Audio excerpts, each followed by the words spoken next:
Sorry if somebody got cut off there with the change of the Wi-Fi.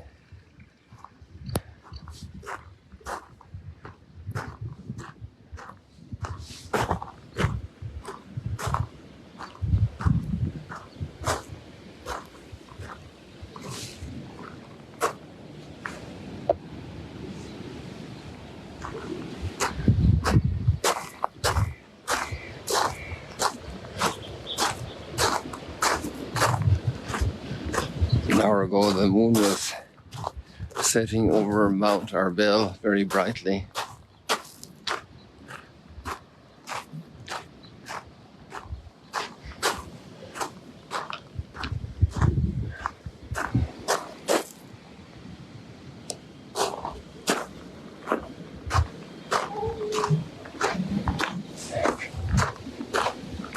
The waning full moon. Next full moon is going to be for Easter. I hear a bunch of jackals calling out up here on Mount Arbel, and also others north of us here in the Guinnessar Valley or plain. Remember yesterday the water was so quiet, and today it's stirred up. Let's check out if it's reaching the stairs, the waves probably.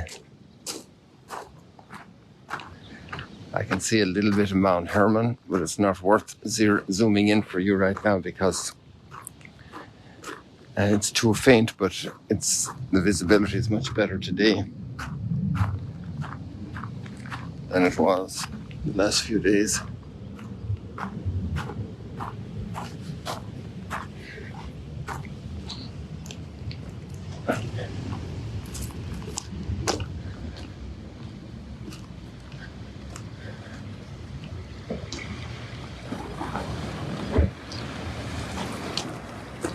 Yesterday I looked at the stats in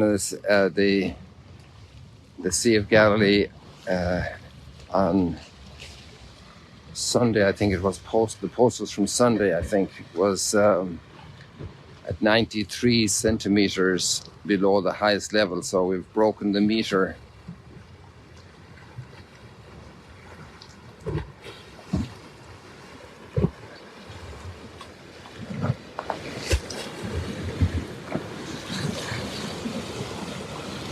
Yeah, the stairs is all wet from the splashing.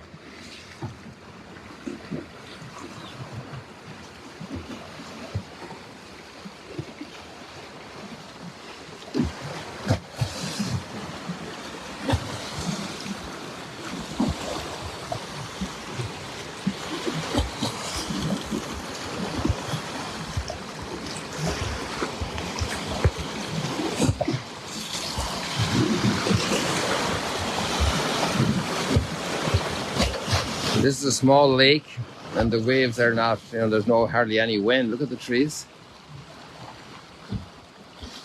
There was wind before, about half an hour ago.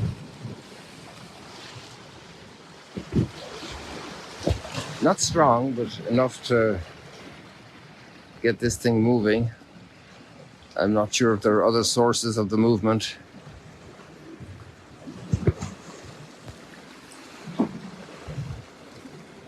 So we're not surprised if during Lent we have themes about improving our lives and changing our lives. This is the theme. This is the season. This is what it's about. So today we have a different angle on it. Two different angles on it. Yesterday was about not judging in the gospel. And then Daniel was confessing himself. So he was moved by the Spirit in his heart to be humble before God and to confess his fault. And today we have a command from God to repent and to turn from evil ways. But there's a great hope, a marvelous hope, I was even thinking there about an hour ago with all the cloud we had that maybe we'd get a totally red sky, and it would be very appropriate for, though your sins be like scarlet, they will become white as snow.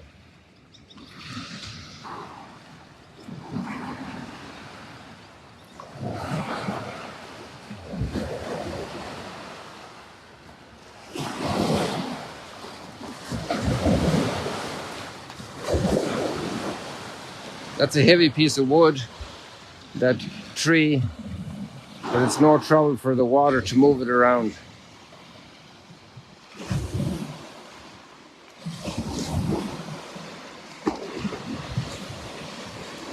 Yesterday we could hear this brook so clearly. Was it yesterday or the day before? But now I can't hear it at all because the waves crashing. Maybe over here we could hear it better.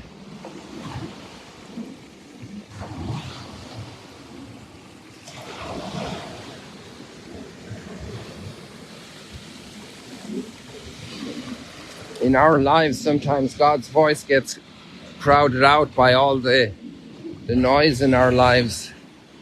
And in Lent, we have maybe a better ear for God, which is one of the most important spiritual developments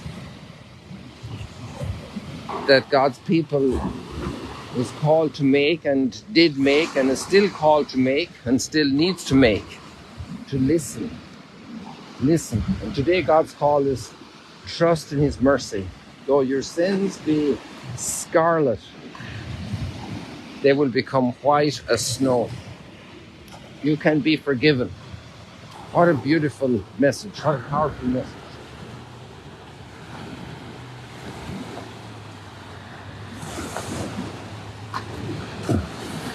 Though your sins be like scarlet. And some people feel enormous guilt, and they feel very alienated from God, very far away, aliens, that they're completely removed from him. And God doesn't want that feeling to block us and to limit us and our confidence in him. He is much more than any negative feeling we could have.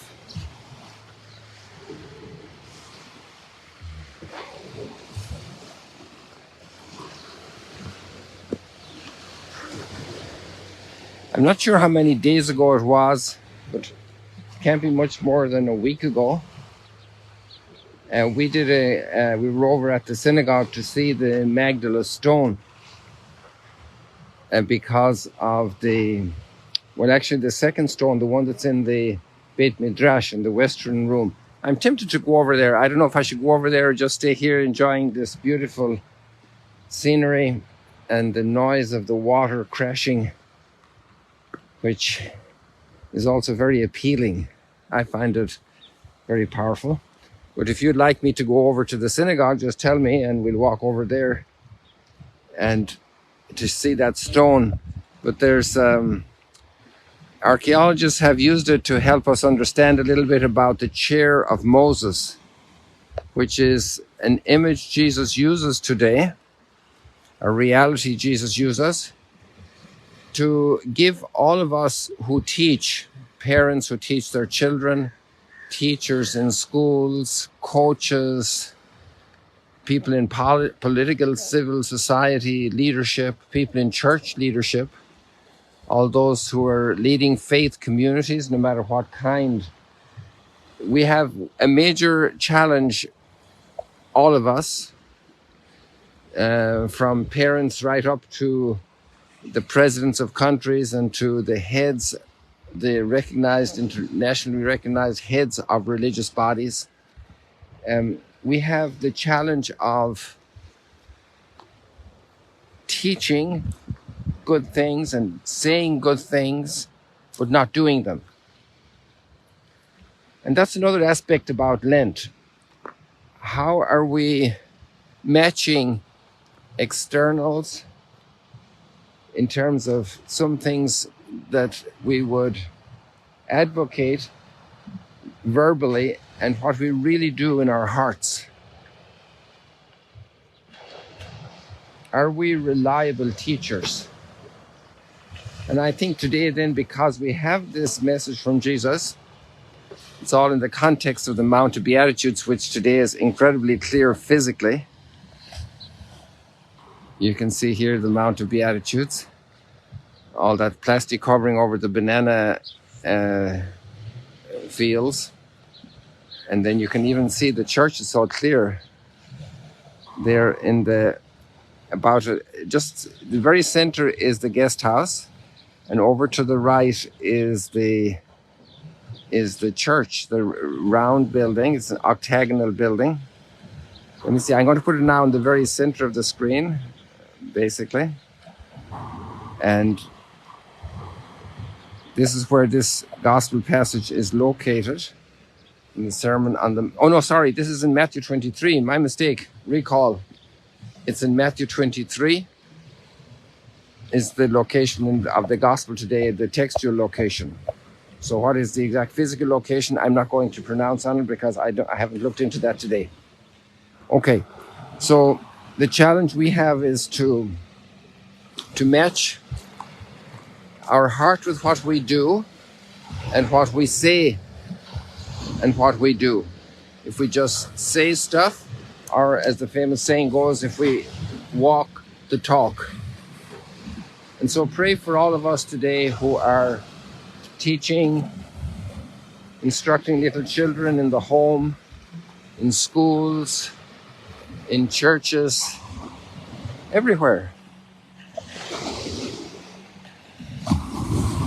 I think the sun is right behind that hole in the black cloud. It's so bright to the eye.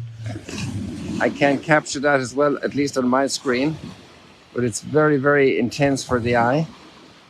Let's keep our eye on it.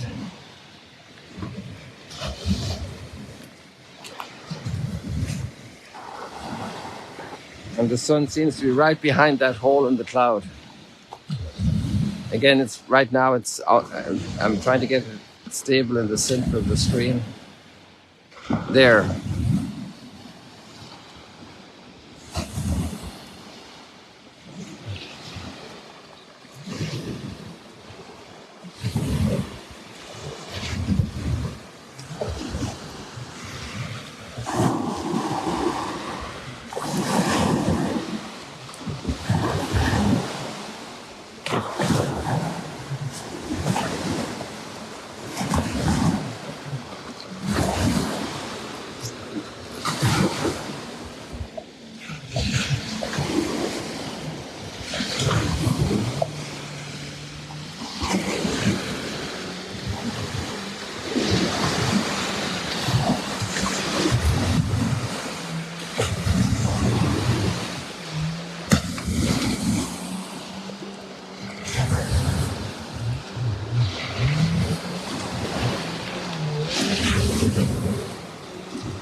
In Psalm 50, God is doing some pretty straight talking about that interior coherence. So there's a lot to chew on there, a lot to digest, some things to ponder, and may we all be blessed. Hope you're staying in touch with the pilgrimage, the virtual prayer pilgrimage that Kathleen is leading.